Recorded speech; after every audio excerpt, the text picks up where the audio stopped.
Insert in. What's up, guys?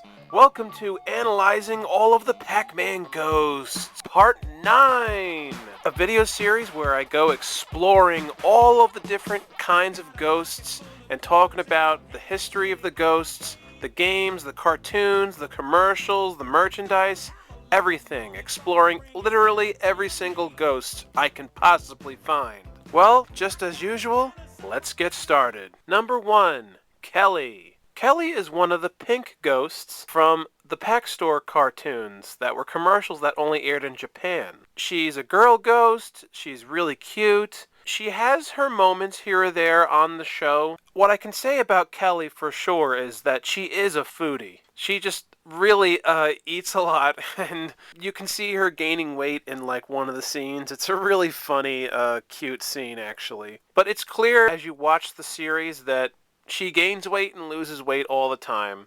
So she's a very relatable character on that level. Kind of interesting though, how can a ghost gain weight?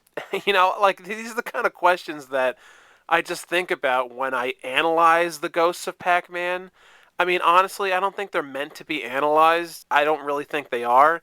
But when you do analyze them, you get all these fascinating questions that just pop into your head. And then it just goes on from there. At least in my experience. She also has a memorable episode where she argues with Pac Marie over fighting about the mirror. Both of the girlies, they're like trying to hog the mirror and they're getting pissed off at each other. It's a very funny, memorable scene in pretty much the whole series, I would say. There's also some pretty cute fan art of the girls being cheerleaders to the boys doing a tug and war, Pac-Man and Pac-Little. So what I'd say about Kelly is that she's a pretty lighthearted chick. She seems like she's pretty fun, and she gets feisty when she needs to be. I guess you can say she's like the Pinky of the Pac Store. I think they tried to make Kelly her own character and not make her exactly like Pinky, because we know Pinky's personality from some of the cutscenes in Pac-Man World 2, where she has a crush on Pac-Man, and how Pinky is with Pac-Man in the Ghostly Adventures cartoon, and among other things of Pinky's appearances over the years. But Kelly is her own character, and I think that's pretty cool. Number 2, Tentacle Ghosts. These Tentacle Ghosts are from the Pac-Man and Ghostly Adventures cartoon from the 2010s. They have like some of the coolest designs I've ever seen of any ghosts. They basically look like squids to me. I like to call them the squid ghosts. They have like long tentacles. I think they look like jellyfish pretty much. They remind me of the Rasta jellyfish characters from Shark Tale back in the 2000s. The tentacle ghosts are very mysterious. They seem to have more powers and abilities than typical ghosts because they can utilize their arms, their stretchy arms to, grab stuff. They also seem like they're a bit quicker to me. The kinds of video game adaptations of the tentacle ghosts and concepts to use them in Pac-Man related cartoons seem to be pretty endless to me. There's so much they could have done with these tentacle ghosts, and they really just scratched the surface. But as we learned through these videos I've been making, that seems to be the same tale I keep covering over and over again about all of the Pac-Man ghosts, pretty much. In the Ghostly Adventures cartoon, there's an episode where Betrayus hires a bunch of goons known as the Creepies. They're basically two tentacle ghosts. The way they speak to each other, and the fedora, and the sunglasses, and that kind of stuff, to me, they kind of come across as if they're mafioso ghosts. Goonish, classic 1940s mobster characters as ghosts. We never saw like a Sopranos type of ghost before. And the fact that they're called the Creepies makes them more mysterious, even though they're already mysterious because they're ghosts. But, the Creepies winded up being known as the most infamous characters that were created from the Tentacle Ghosts as a concept. So at least they did something more with them just appearing in the show, in the background, in like the regular episodes. One of the members of the Creepies is called Seymour, but we don't know the other ghost's name because it's never revealed, it's never said. It's great they did something with these kind of ghosts, but it's unfortunate that we didn't get to see the Creepies more or see more stuff go on with the Tentacle Ghosts. But forever they will have one of the greatest designs of Pac-Man ghosts for this whole series. Just their design alone is really mesmerizing and fascinating. Number 3, Virus Bug. Virus Bug is a ghost from a bootleg Pac-Man game known as Ultra Pac-Man from 1999. Yes, I'm going to start talking about bootleg ghosts from the bootleg Pac-Man games. Why not? I mean, the more I think about it, a lot of these old bootleg Pac-Man games made by fans and stuff like that, a lot of these ghosts that are original characters that have been created, they've been around for like frickin' 20 years or longer by this point. So I think they kind of deserve to be discussed and analyzed. I think it's really the earliest examples of fans creating their own Pac-Man related characters. And this is even before DeviantArt and the 2010s happened. This is like way back in the day. I mean, we're talking like 90s, 80s ghosts that aren't official Pac-Man ghosts, but they're very creative, and when you think about it, even though these were bootleg Pac-Man games, these ghosts were around back in Pac-Man's heyday. The whole enigma of their existence just makes them so much fun, more fun to talk about. So what do I like about Virus Bug? Well, it's a brown ghost, and that in and of itself is pretty cool. We don't usually see a brown-colored ghost.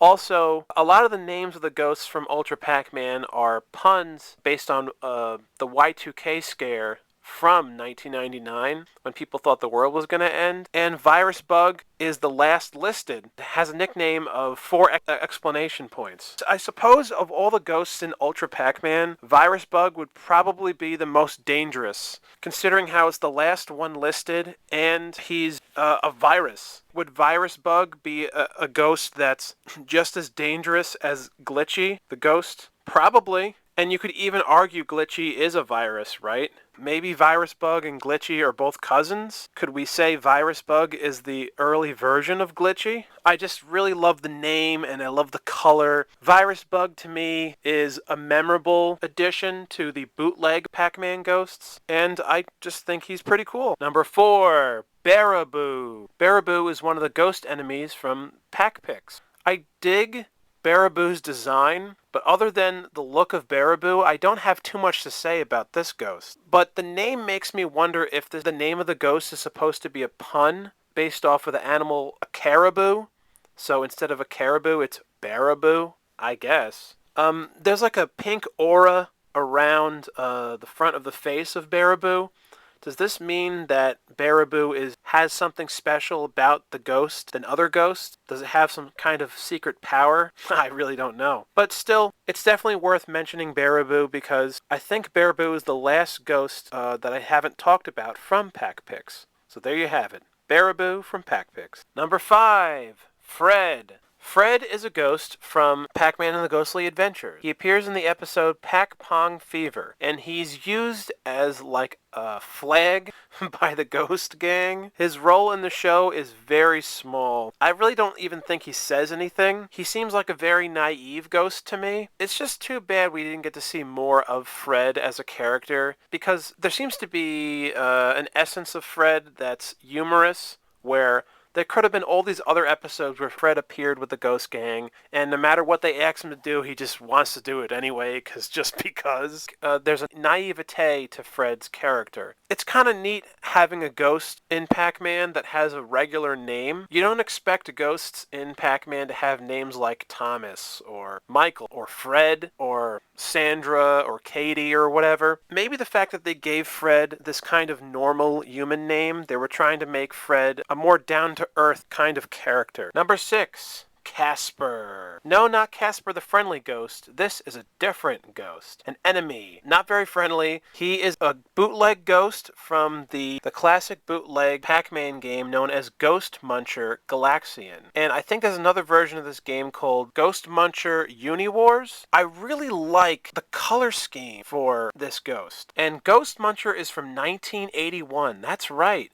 So Casper, this Pac-Man ghost, has been around for like frickin' 30 years, or, older. I never saw a Pac-Man ghost before that has blue and pink eyes. and has like neon green color. Casper is such an awesome design and an awesome name too for a Pac-Man ghost. I heard that this bootleg in particular is a lot tougher of a Pac-Man game than the original version, and that's probably true because back in the day when they used to make these kinds of bootlegs, I mean they still do, but in the early days, all of these bootlegs that came out after the original Pac-Man, they improved the game and added all these really interesting elements to Pac-Man as a game series, and then Namco and Midway found out what was happening and then took the ideas from these fans that made these games. So really, the vintage bootleg Pac-Man games kept Pac-Man alive and forced the people that owned Pac-Man to do better and cooler things with the games. And they created really interesting ghosts too. I think by far Casper is one of the coolest Pac-Man ghosts out there. It's just too bad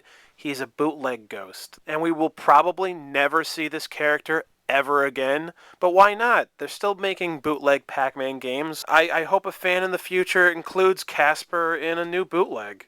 Anyway, guys, there you have it. This is Analyzing the Pac-Man Ghosts Part 9. I really hope you guys enjoyed this video. Please like and subscribe and leave me some comments. It's always fun making these videos. It's just such an adventure for me, and I'm so glad that you guys are on this adventure with me. So stay tuned for Part 10. Hopefully that'll be coming out soon. Again, thank you all so much for watching. Have a fantastic day, week, year, all that good stuff. I'll see you guys real soon.